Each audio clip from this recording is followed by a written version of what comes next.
Hey everyone, welcome back to the channel, and today we're diving into Armor Brigade. We're going to be discussing on and off map artillery. So anyway, if you like military strategy, doctrine, or tactics, this is the channel for you because we take those ideas, techniques, and we apply them to real-time strategies and war games. So make sure you leave a like, comment, and subscribe. This video is going to be an absolute blast. This game is actually a guilty pleasure of mine. It can be as complicated or as casual as you want it to be. So if you ever find yourself burnt out on video games and general strategy games, I highly suggest this game because it's very point and click. You can have extremely small battles, or you can have extremely large battles with A-10s, all kinds of jets, cluster munitions, napalm across the Fulda Gap in World War III. So if that sounds like something you're interested in, I highly suggest this video game. Anyway, so since we're talking about mortars, we're going to talk about a few foundational concepts. 1.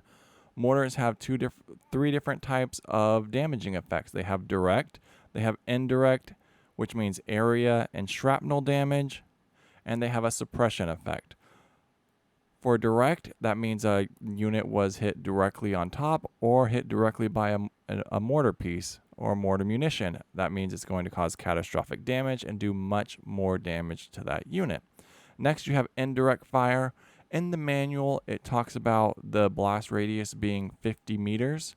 So that is like not so much your lethality range, but the damaging area. So your shrapnel, your area of effect is around 50 meters. And then the suppression effect is double that. So it goes from 50 to 100. They talk about heavy mortars being 50 meters, but when I explored the database, there was nothing about blast radius between light, heavy, and medium. So I'm just assuming all mortars have a 50-meter area of effect for damage. It's also affected by terrain. So if a unit's not moving, that's considered them being in cover. So if a mortar lands near them, the suppression effect will be worse. If they're in the forest, the area of damage is going to be less. Things like that. If it lands in the water, it's all going to be reduced. It doesn't give me a percentage in the manual, so that's something I would like to know. So anytime a unit stops, is not moving or dug in, you're going to have less of a suppression effect on that unit. All right, so let's get started in the map. So let's talk our target reference points. So we're doing off-map artillery first. Up here on the top right, we're going to select TRP, target reference point, and you're going to be presented with a green circle. This can be placed anywhere on the map, as you can see. And you need to right-click it to switch between mines or regular target reference points. We also have 2 target reference points and 1 mine target reference point. So let's place our mine one first. We're going to place it outside of this village because we're hoping to create a minefield. So let's click right here. We want to mine this general area to prevent them from, 1, getting cover in this village, blocking this forest, or just stopping them from getting the objective. Now let's right click. We're going to place another target reference point right here. And we're going to just place one up here. So this pretty much gives us area control, and we're going to come up here, we're going to left click and make this go away.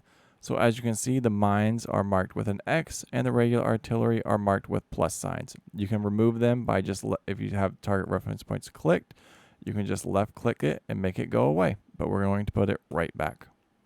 Now, how do we call in artillery? Well, that's quite simple. Down here on the bottom left, you are presented with the artillery option. You have 3 guns, so let's create 2 missions. So let's go to mission 1. Here we're presented with the area of how big we want to make our area of fire. I will show you the hotkeys for that, which are Control and Shift, and you select it by hit select target. We can also pick the number of guns we want to use on this mission. So let's do 1 gun. We can also pick the number of volleys. Let's do 4 volleys. And down here we can select HE or DP, ICM, mines, illumination, or smoke. So let's place our mines first. And then next we want to start with fire at my command. So if you select this, it's going to not fire when the match first starts. So if this is unselected, your first wave of artillery is going to be scheduled, which means that when the match starts, it's going to fire its first volleys regardless. So let's say we don't want it to fire at my command. We want the mines to place right when the match starts. So now let's set our target. And here we are. See how we're in this green circle? So initially you can't place any mines or reference points outside of the circle, but once the match starts, you can place mines outside of the circle, and I'll show you how to do that. So if we hold shift, we reduce the width, and if you hold control, you can increase or decrease the height. See? So let's create a wall, just like that. So remember why I didn't say set my command, because I want this to fire before the match starts. So next, let's set up our second fire position. This one's HE. We want this one fire at our command. We want it to have 2 guns, and we want it to have 4 volleys, so 5 volleys, so 10 rounds. 10 rounds of our 120. We're going to set our target, and it can go anywhere in these 2 areas. So what we're going to do, we're going to just cover this area with a lot of artillery, just like that. So if we go back and we select it, this one's fire at my command, and this one is not fire at my command. All right, that is your basics of off-map artillery. Now let's talk on-map artillery. On-map artillery is far different than off-map, so we're going to hit start. See how this one stayed red and this one stayed yellow? If we go over here and we want to initiate that artillery strike, we come up here and we see how this one's at fire for effect and this one's at ready. We can say fire, and it goes into fire for effect.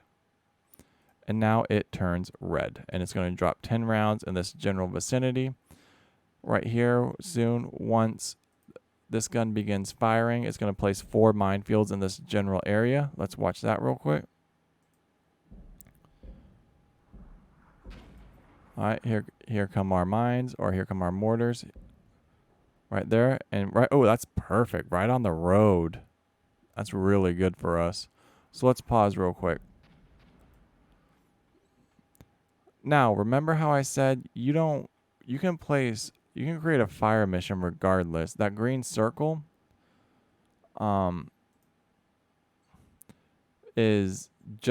it reduces your time. So see how that's a minute 30? Outside of it would be 4 minutes. So if we wanted to hit this area, this target reference point's not going to fire for 1:30, but we also have fire at my command on. So it's not going to be ready to fire in 1:30, but it's also not going to fire until we give it the go ahead. So let's hit resume. We have this HQ unit right here for a specific reason.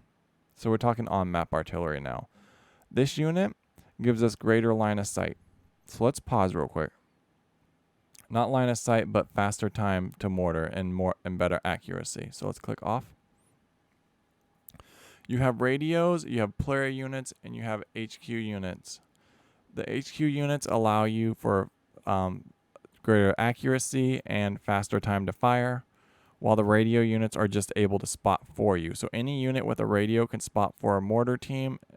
HQ units can spot for a mortar team. So if we were to grab this mortar unit right here, right click and say HE, as you can see, all in this general area, it's going to be an HQ target for us. So if we click right here and we zoom in, this box is 100 by 100. So if we grab this technically right here, we can see it's basically 100 meters down here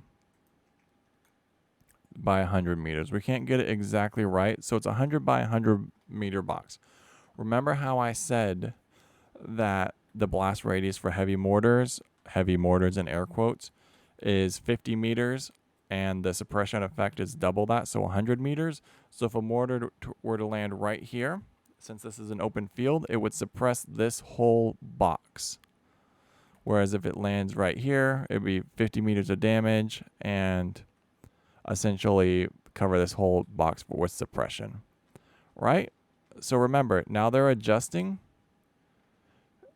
Now if we say 1 round or fire for effect. Fire for effect means they're going to fire endlessly. They will fire all 114 of these rounds on this position until you tell them otherwise. So I don't typically do that. I just say, oops, let me click him. I say just drop like 3 rounds. Just test, drop 2-3 rounds, suppress the area. If we need more mortars in that area, we can always switch. And now let's talk our heavy mortars. If we right click, same thing. So we have no spotter up here. We have no radio guys. So technically no one can spot for us other than our HQ unit. I didn't put any radio men in there, but if I did, you would see radio spotting. So let's go right here, another HQ spot, and let's hit 2 rounds. So let's hit resume. And typically this is going to be much faster.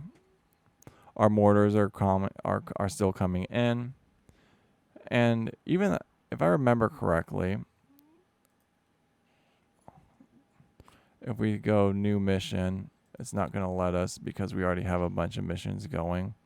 Let's cancel this one right here, and we hit cancel. And we go new mission, set target. HQ can spot for us as well, but it's not going to reduce the time for us for off-map artillery. But for on-map, it's going to be much, much faster. It's still going to take time. The accuracy is going to be much better and all of those things. But that's the basics of on and off-map artillery, how it functions. I hope this video really helps you understand a bit more of the game. As you can see, if we hover over different areas, it gives us concealment effects compared if we hover over this area. There's 0 cover out in the open field, whereas over the trees you'll see 60 cover. All right, and concealment. Anyway, peace out, guys.